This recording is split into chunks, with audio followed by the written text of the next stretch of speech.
Margaret யூசனாரின் மூலக்கதையை எழுத்தாளர் நாகரத்னம் கிருஷ்ணா தமிழில் மொழிபெயர்த்துள்ள அதிரியன் நினைவுகள் குறிப்புகள் 2. 19ஆம் நூற்றாண்டின் தொல்பொருள் ஆராய்ச்சியாளர்கள் வெளியில் இருந்து செய்ததை இங்கே நூலகத்தின் உள்ளே இருந்து நான் செய்தேன். 1948 டிசம்பரில் சுவிட்சர்லாந்தில் இருந்து போரின் போது நான் பாதுகாப்பாக வைத்திருந்த ஒரு பெட்டி கைக்கு வந்து சேர்ந்தது. அப்பெட்டியில் நிறைய குடும்ப ஆவணங்கள் மற்றும் 10 வருடத்திற்கு மேற்பட்ட பழைய கடிதங்கள் இருந்தன. ஒருவரின் மரணத்திற்கு பிறகு அவர் விட்டு சென்ற பொருட்களை கலைத்து போட்டு பார்க்கும் சோகமான அனுபவத்துடன் கணப்பழிப்பின் அருகில் அமர்வேன். தனியுறுத்தியாக பல பிற்பகல்களை அவற்றோடு கழிக்க நேர்ந்துள்ளது. கட்டுக்கட்டாக குவிந்திருக்கும் அவற்றை பிரித்து போட்டு தீயில் எரிப்பதற்கு முன்பாக பொறுமையுடன் பார்க்க வேண்டும். அவற்றில் நான் மறந்த அல்லது என்னை மறந்த மனிதர்களுடனான கடிதங்கள், இன்றளவும் உயிரோடு உள்ளவர்களின் கடிதங்கள் அல்லது இறந்து போனவர்களின் கடிதங்கள் என்று பலவும் இருக்கலாம். இவற்றில் சில எனது தலைமுறைக்கும் முந்தைய தலைமுறை காலத்திற்கும் உரியவை. புரிந்து கொள்ள அப்பெயர்கள் மட்டும் போதாது. உதாரணத்திற்கு பல பிரான்சுவாக்கள், பல மரிக்கள், பல போல்களில் பெயரில் எண்ணற்ற கடிதங்கள். அப்பெயர்களில் என்னிடம் இருந்த இறந்த கால கருத்து பரிமாற்றங்களை எந்திரத்தனமாக தீயிலிட்டேன். தட்டச்சில் 4-5 காகிதங்கள் கிடைத்தன. அவற்றில் ஒரு துண்டில் அன்மினிய மார்க் என தொடங்கி இருக்க எனக்கு முதலில் விளங்கவில்லை. மார்க் என்ற அப்பெயர் மார்க்கஸ் அரேலியஸோடு தொடர்புடையதென விளங்கிக் கொள்ள சில கணங்கள் பிடித்தன. அத்தருணத்திலிருந்து இந்த புத்தகத்தை எப்பாடுபட்டாவது திரும்ப எழுதுவதென முடிவு செய்தேன். அன்றிரவு ஒழுங்கின்றி கிடந்த எனது நூலகத்தின் உடைமைகளான 2 தொகுதிகள் கைக்கு கிடைத்தன.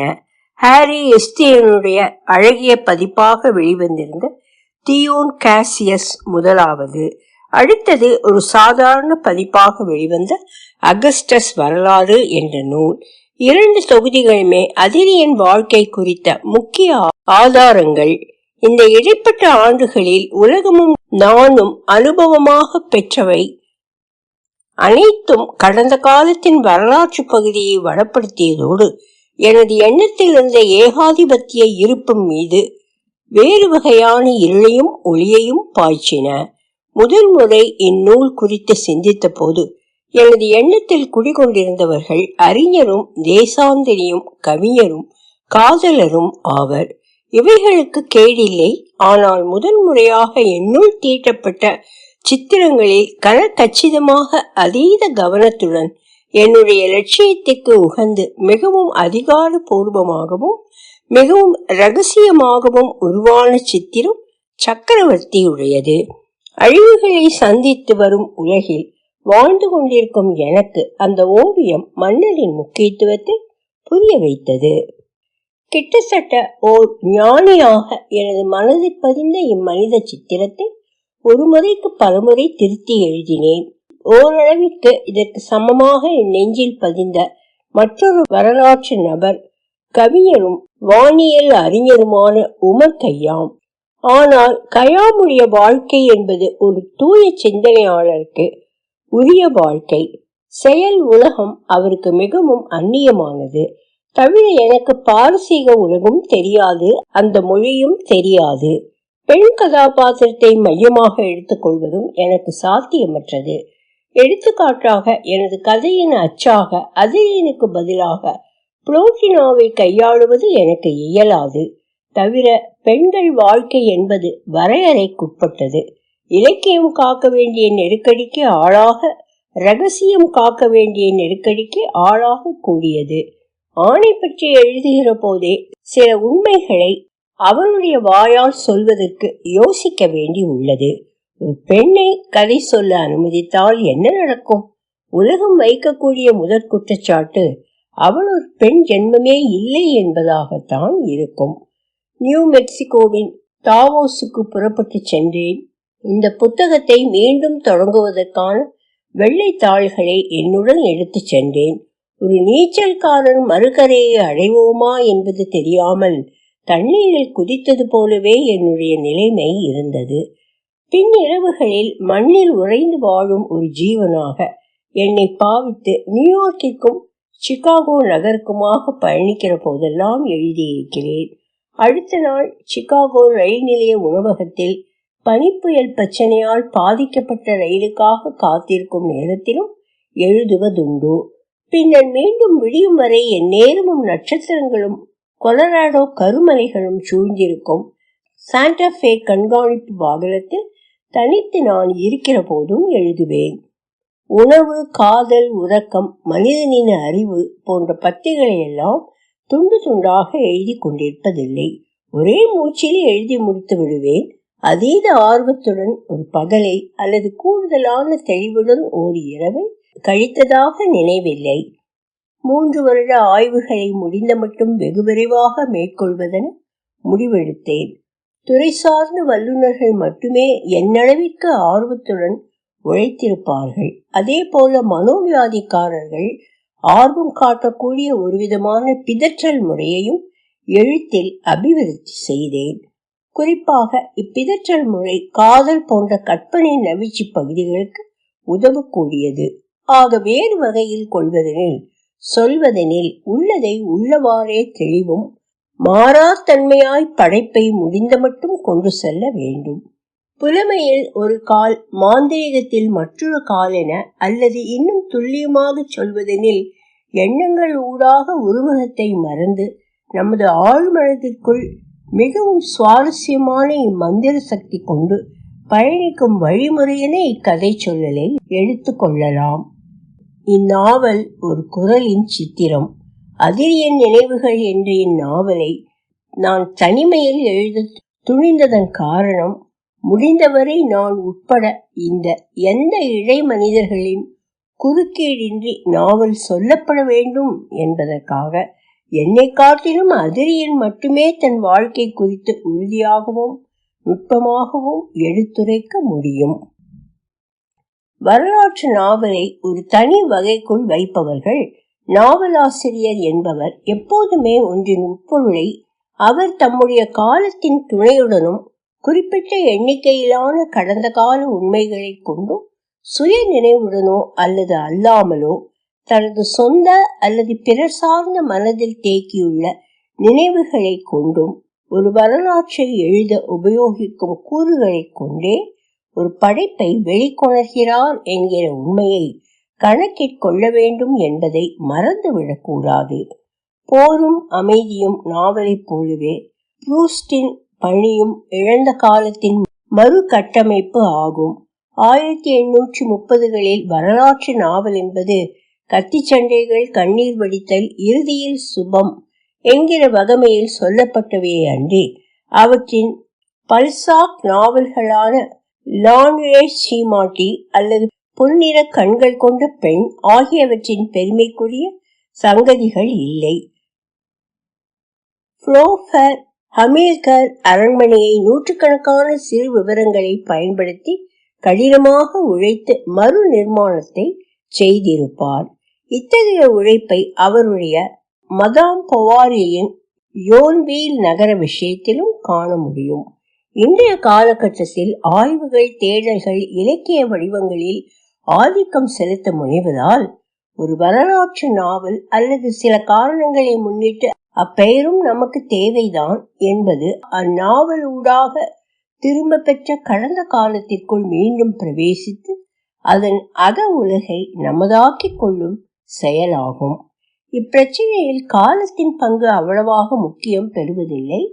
இதில் எனக்கும் வியப்பூட்டும் செய்தி, இந்த அண்டத்தை வெல்லவும் மாற்றி அமைக்கவும் தம்மால் இயலுமென நம்பும் என்னுடைய சமகாலத்தவர்கள் நூற்றாண்டுகளின் தொலைதூரத்தையும் விரும்பியவாறு சுருக்க முடியும் என்கிற உண்மையை புரிந்து கொள்ளாமல் இருப்பது. எந்த ஒன்றும் நிரந்தரமில்லை.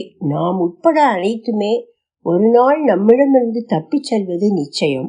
என் தந்தையின் வாழ்க்கையில் அதிரியின் வாழ்க்கையை காட்டிலும் நான் அறிந்திராதவை அதிகம். என்னுடைய வாழ்க்கையையே எழுதுவதென்றால் கூட என்னை அந்நியப்படுத்திக் கொண்டு பிறர் வாழ்க்கையை எழுதும் சிரமங்களுடன் எழுத வேண்டி வரும்.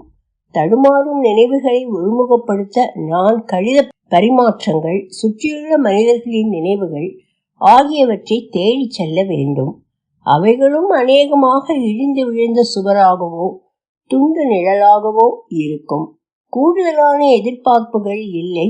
இப்படைப்பை பொறுத்தவரை அதில் என் வாழ்க்கை முடிந்த மட்டும் சொல்லப்பட்டிருக்கிறது. விடுபட்டது அநேகமாக சக்கரவர்த்தியே தன்னில் மறந்தவையாக இருக்கலாம். இவ்வாறு நான் சொல்வதால் அடிக்கடி பலரும் தெரிவிப்பது போல வரலாற்று உண்மை என்பது முழுமையாக எட்ட முடியாதது அல்ல. எல்லா உண்மைகளுக்குள்ளும் ஓர் உண்மை இருக்கிறது. அதில் கூடுதலாகவோ குறைவாகவோ தவறு நேர்வது இயல்பு. வரலாற்று உண்மைக்கும் அது பொருந்தும். இவ்விளையாட்டின் முக்கிய விதிகள்: அனைத்தையும் கற்பதும் எல்லாவற்றையும் வாசிப்பதும், ஒட்டுமொத்த தகவல்களையும் திரட்டி அதே வேளையில் எதற்காக இவற்றை செய்தோமா அதனை நிறைவேற்ற புனித இக்னேஷியஸ் லயோலாவின் ஆன்மீக பயிர்களை அல்லது ஒரு இந்து சந்நியாசியின் கடினமான வழிமுறைகளை மேற்கொள்வதாகும். எதுவரை என்றைக்கும் மூடிய கண்ணிமைகளின் கீழ் மிக துல்லியமாக நாம் கட்டமைக்க நினைக்கும் பிம்பத்தை காண்கிறோமோ அதுவரை.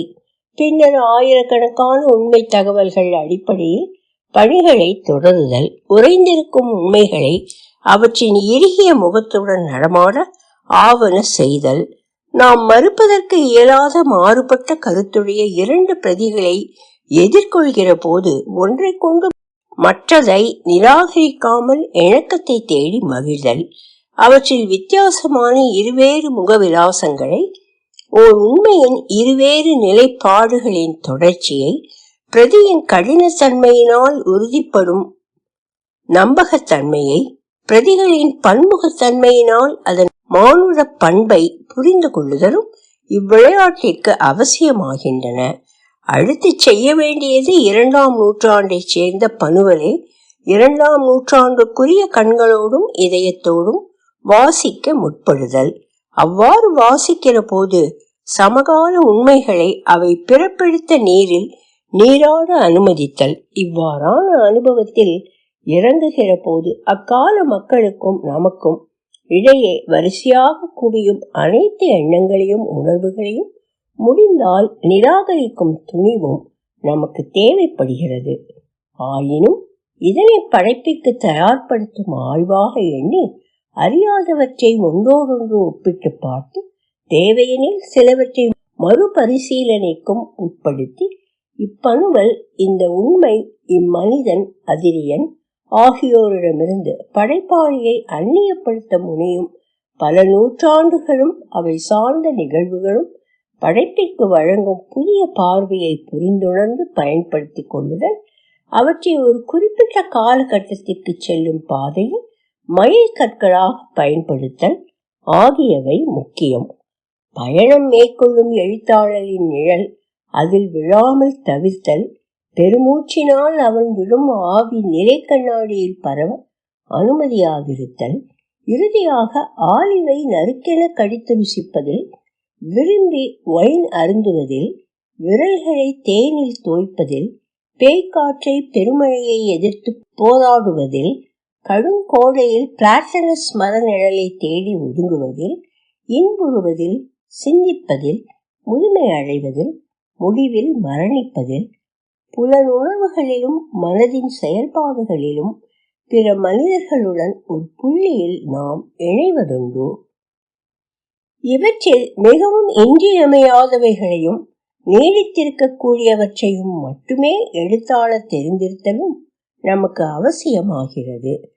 கால வரிசைப்படி அதிலியின் நோய் குறித்த தகவல்களை மருத்துவர்களிடம் காண்பித்து அது குறித்த மருத்துவ கருத்தை அவர்களிடம் கேட்டு பெற்றேன். ஆக மொத்தத்தில் கிடைத்த தகவல்கள் பல்சாக்கின் மரணம் பற்றிய மருத்துவ விளக்கங்களிலிருந்து வேறுபட்டதல்ல. அதிரியனுடைய இதய நோயின் ஆரம்ப கால பிரச்சனைகளை இது புரிந்து கொள்ள உதவியது. தொடரும். ஒலிவடிவம் சரஸ்வதி தியாகராஜன், பாஸ்டன்.